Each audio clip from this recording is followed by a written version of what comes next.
প্রশাসনের নিয়মকে বুড়ো আঙ্গুল দেখে অবাধে চলছে পুকুর খনন, এমনই অভিযোগ উঠছে মালদার চাঁচল ২ নম্বর ব্লকের ভাকরি গ্রাম পঞ্চায়েতের গৌরীপুর গ্রামে। নিয়ম বহির্ভূতভাবে পুকুর খননের জন্য কাটা হচ্ছে ৫ ফিট করে। সেই মাটি বিভিন্ন এলাকায় চড়া দামে বিক্রি করছে জমি মাফিয়ারা। এলাকা দিয়ে অবাধে চলছে মাটি বহনকারী ট্রাক্টর এবং ট্রলি, যা থেকে দুর্ঘটনার আশঙ্কা করছে স্থানীয়রা। শাসক দলের মদতেই অবৈধভাবে মাটি কাটা চলছে বলে অভিযোগ স্থানীয় বিজেপি নেতৃত্বের।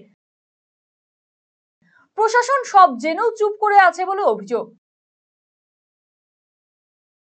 এই যে দুর্নীতি বা মাটি কাটা নিয়ে যে দুর্নীতির নতুন কোনো ঘটনা নেই। সর্বত্র পশ্চিমবাংলা সর্বত্র মাটি চুরি হয়ে যাচ্ছে এবং অনিয়ম বেনিয়ম প্রায় এলাকাতেই দেখা যাচ্ছে। এখন কোন মাটি মাফিয়া এখন এখান থেকে মাটি তুলে নিয়ে মাটিকে বিক্রি করা হচ্ছে, চড়া দামে বিক্রি করছে। প্রশাসন সব কিছু জানে, প্রশাসনের কাছে সব কিছু ইনফরমেশন আছে, তা সত্ত্বেও তারা কোনো দৃষ্টিভঙ্গি করে না। কারণ এর মোটা অঙ্কের রাজস্ব, মোটা অঙ্কের টাকা কাটমানি তৃণমূল নেতাদের কাছে, স্থানীয় নেতাদের কাছে পৌঁছে যায়। তাই জন্য এই সমস্ত কিছুর কোনো পদক্ষেপ হচ্ছে না। তবে আগামী দিনে যে পরিস্থিতি আছে, আগামী দিনে পশ্চিমবাংলার ভবিষ্যৎ খুব অন্ধকার। কারণ এই সরকার কোনো মতেই চায় না যে এই সমস্ত কিছু থেকে প্রতিকার হোক, আমার মানুষের এই সমস্ত কিছু থেকে মানুষের সমাধান পাক। চুরি রাজত্ব চলছে, মাটি থেকে বালি। প্রশাসনিকভাবে কেউ কোনো সময় মাটি কাটার অনুমতি দিতে পারে না এই ৬ ফিট কাটার। উনি সরকারিভাবে নিয়ম ঠিকই দিয়েছেন, কিন্তু আমি বারে বারে বলছি মাটি মাফিয়া রাজত্ব চলছে, যার জন্য তারা অনিয়ম বেনিয়মে কাটছে। এই বেনিয়মে কাটার জন্য সরকারি আমলা থেকে শুরু করে স্থানীয় তৃণমূল নেতাদের কাছে মোটা অঙ্কের টাকা পৌঁছাচ্ছে।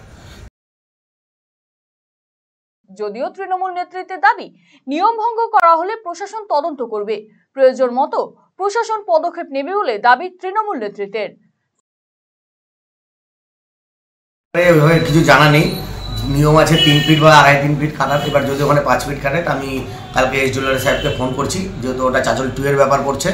আমি এসডিও সাহেবকে বলে ওখানে কী কেন হচ্ছে এবং কী কারণে হচ্ছে তার পূর্ণ তদন্ত করে, যদি ওনারা যদি ওইভাবে কেটে থাকেন তাহলে আইনত ব্যবস্থা হবে, আইন যেভাবে ব্যবস্থা আছে সেভাবে করবে। প্রশাসন এখানে অনুমতি দিবে না, হয়তো কেউ লুকিয়ে চুরিয়ে করছে, হয়তো আমাদের নলেজে নেই। কিন্তু যখন আপনারা বললেন, কালকে এই ব্যাপার নিয়ে আমরা দেখবো।